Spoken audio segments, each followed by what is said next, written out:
food, and that one is not. You have to accept everything has to be removed, and whatever has to come about has to be based on the wish of the common people. That's the only way that we can work, irrespective of what their aspiration is. I mean, what people want, they really know what they want. So we should not impose on them any kind of system which we wish to be implemented. All right. And the lady there, please. Sorry, could you introduce yourself? Thank you. Okay, first of all, I'd like to say thank you very much for giving me this opportunity. My name is Awol. I'm the sister of Andargachew. I have a question for this house.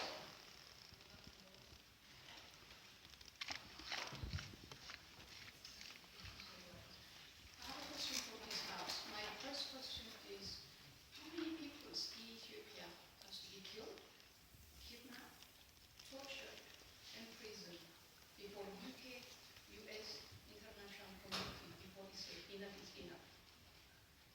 This is my first question. Because I'm speaking here not only on behalf of my brothers and like people like him who disappeared and nobody knows where they are. And also the second thing is I would like to say something about my brother. He has grown up in this country. He went into this country. He has a big family. Practically most of us are British citizens. And my question is to you again. What's our protection in a British citizen? In my passport, it says that the UK government give me full protection from any enemy or any country. And what happens to my brother or to any British Ethiopian in the future? And the other question is, my brother become a voice for voiceless for nearly 18 million Ethiopians. And he become a freedom fighter. He become fighting for freedom, democracy, liberty. And then, if this is a crime, to me, it's not the Ethiopian government condemning my brother. It's the UK government condemning my brother. Because for the last 9 months, to get true consular access, for me, it's a disgrace for me to be a breach. I will say that. Now, how long and how many times do we have to have this kind of meeting for somebody to react or for the Ethiopian government and for the labor border? They took a plane from Ethiopia, travel all the way to Yemen to kidnap a British citizen. This is for me, is endorsed by the British government. There is no way the Ethiopian government will do this and will get border. And what do they do next? I would like to have this question also. And thank you very much for the chance. Thank you very much. Poignant words. We are all, of course, concerned about any complicity in the rendition of Mr. Andargachew. Our final few words are going to come from Trevor, who is going to speak briefly. Before. Okay, well, just in terms of time constraints, if you could make your comments, and then if there are a couple of quick final questions, if we have time, I'll take them. Trevor. Okay, thank you very much.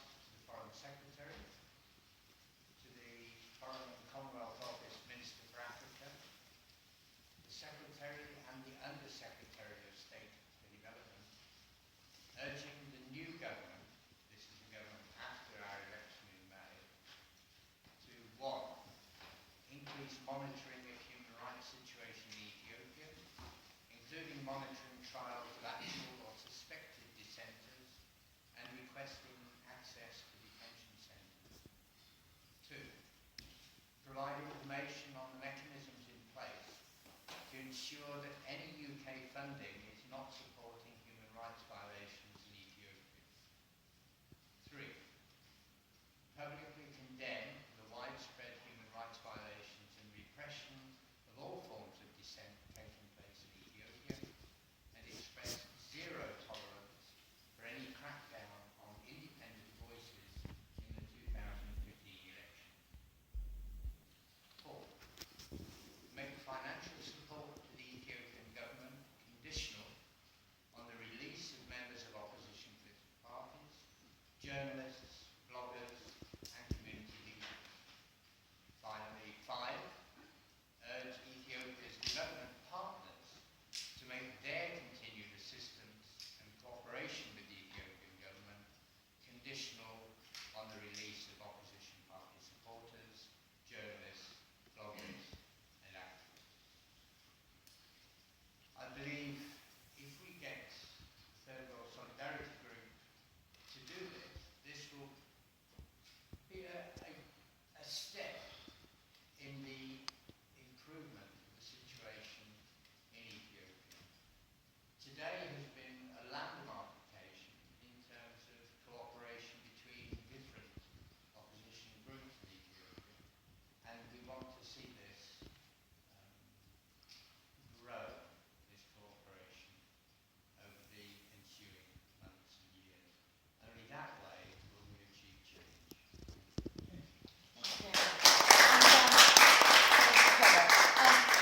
There were two further comments before the meeting closes, and this gentleman in front row first, please. Two or more, yes, thank you. Thank you very much for the opportunity. Sorry, you are. Sorry, my name is Awol from London. Sorry, did you repeat your name? My name is Imru. Imru. My name is Imru And your surname? Itana from Oromo community in the UK. I think, from all the presentations and discussions, what I have observed in this room is that, and not only in this room, but I think the Ethiopian government now, as it is apparently seen, is the world power. It is one of the world powers these days, I can say. I think it can associate itself with the UK government. It is reluctant because they are saying they are cooperating with the UK government, with other big powers of the world. So for this reason, they don't listen to anybody. They can go out and kill. Like people, in my traditions, people sometimes go out and hunt animals. They can go out and kill anybody they like. They can go to the wedding and kill anybody because they say he or she is a terrorist. And when we come to the to Oromia, to the Oromo people, they have killed so many people, but we didn't say, we didn't propagate as such, like it is just minimal. So they can go out and kill, okay, in the name of terrorism. How come the whole Oromia, the 40 people, 14 million people, become terrorists? Okay, those people, group coming from far north down to the Oromia region, killing so many people in the name of what are they to be called, when they come down and kill many people in their own land? So this is the situation in Ethiopia now. So we see worldwide, of course, there is terrorism everywhere. We have to fight. We have to fight for to avoid terrorism. In this situation, the Oromo people, when they become terrorists as a whole, it is ridiculous. So many individuals, many Oromos are in prison. Their lands have been taken away. They were uprooted. So they have become beggars now in their land. So this is the whole situation. Yes, we can cooperate with others, in Ethiopia, no problem. But let us share, together the blood, we are bleeding, okay? Our cries, let us share together, okay? Without sharing this, without understanding, each other's problem, how can we become, cooperate with each other? We can cooperate, no problem, but let us basically, understand each other. Let us understand, the rights of each one of us. So it is from that grassroots, that we have to start cooperating with each other. No problem, we can cooperate, but let's understand each other. I think we didn't understand each other. So when others are bleeding, the other groups, they don't, they just give deaf ears. So if we avoid all this and come together and share our problems, then cooperation is no problem. Thank you very much. And prior to closing, there are four hands have gone up. I'm going to quickly ask the woman, please, there, to speak first. Thank you. So I'm giving priority to those who have spoken less. My name is Satterlee. Who's saying that? I'm talking about other than in Ethiopia. Our people, I'm talking about even, they rape our sisters, they kill our children, they kill our mothers, they all in the prisons. And when they put in the prison, still they rape inside. Our sisters are pregnant inside the prison. Every time sometimes even there's one girl which she was pregnant inside and she beat him there and she can't even take back the child because of what they are doing. And still UK is still giving aids to Ethiopia. What we want is justice from Ethiopia. And we want UK to do justice from Ethiopia for us. Killing the children, killing innocent people, killing, raping every time. It's usually, now it's just like we used to see everything. Some people, every time killing. It's just like we can't do anything. And still it's happening. And still we are complaining, we are doing everything, but nothing is happening. So we need justice. Thank you very much. The points were made earlier by your colleague very poignantly, and thank you for elaborating further. We have to vacate this room, so if I could take a limit to 2 minutes or less. The last speakers that I've seen most, I'll go 1, 2, and 3. Thank you very much.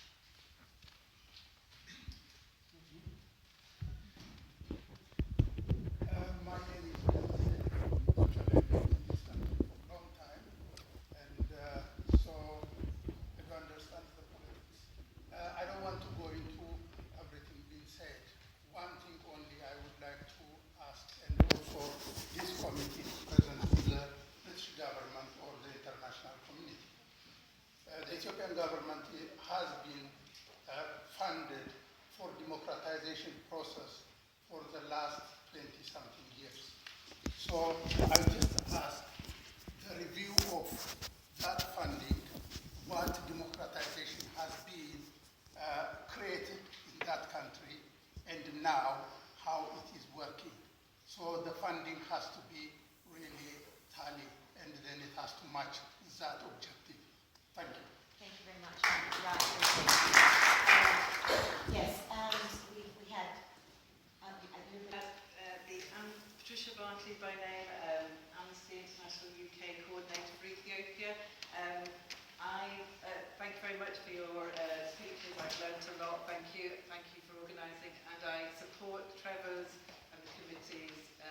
proposal for us to act as a group within the UK. Can I also say, and I'm repeating what the Chair previously said, the UK government will only act if you make it act, which means write to your MPs. It won't happen, you know, out of the goodness of their heart.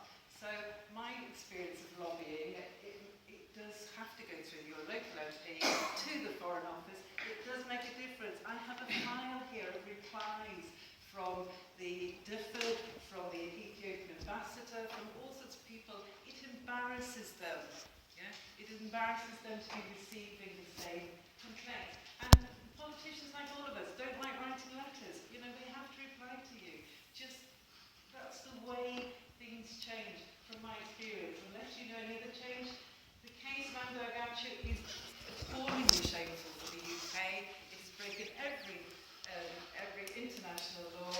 Act now, you know, ask your government what it's doing to protect, as his sister so put it so well. What is it doing to protect you? But write to your MP, and if you have any contacts to the rest of England, let me know, because I'd like to get people from Manchester, Liverpool, and everywhere else.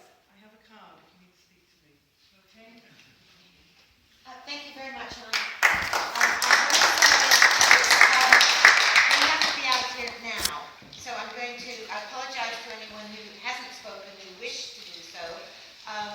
But I'd like to take this opportunity to thank everyone who came tonight for all your valuable comments and insightful. Some of the speakers have a feeling that they love the Constitution.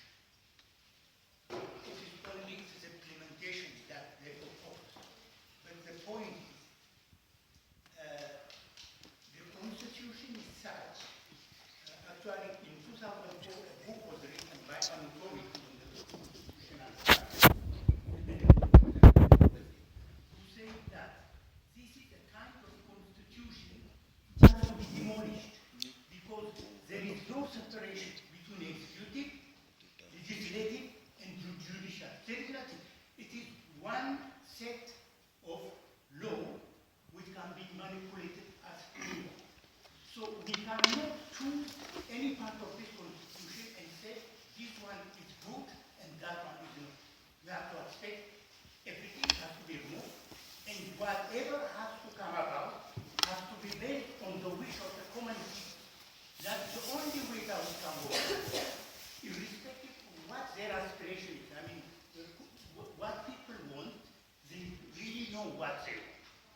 So we should not impose on them any kind of system which we wish to be implemented. All right.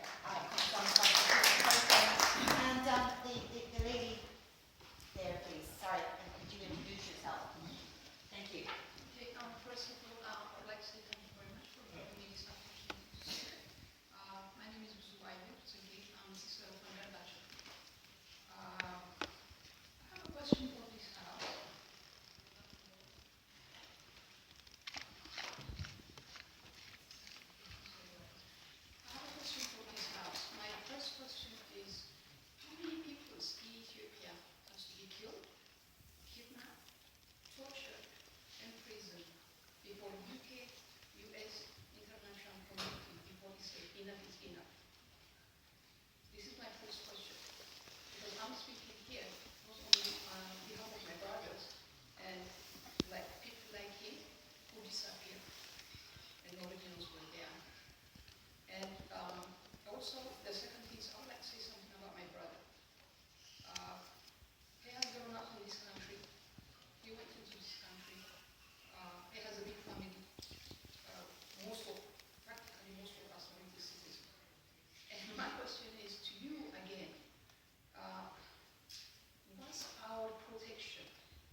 It's a disgrace for me to be a breach.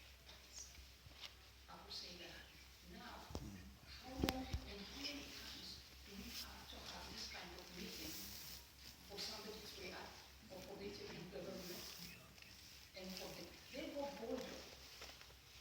They took up a plan from Ethiopia, travel all the way to Yemen to kidnap a British citizen. This is for me, is endorsed by the British government. There is no way the Ethiopian government will do this and will get order. And what do they do next? I would like to have this question also. And thank you very much for the chance. Thank you very much. Poignant words. We are all, of course, concerned about any complicity in the rendition of Mr. Andargachew. Our final few words are going to come from Trevor, who is going to speak briefly before. Okay, well, just in terms of time constraints, if you could make your comments, and then if there are a couple of quick final questions, if we have time, I'll take them. Trevor. Okay, thank you very much.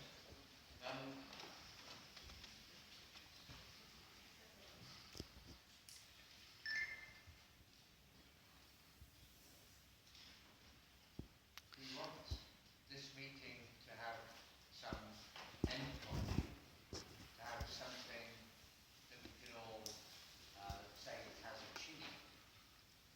And our suggestions are that we request the Third World Solidarity All-Party Parliamentary Group to write to the Foreign Secretary, to the Foreign and Commonwealth Office Minister for Africa, the Secretary and the Under-Secretary of State for Development, urging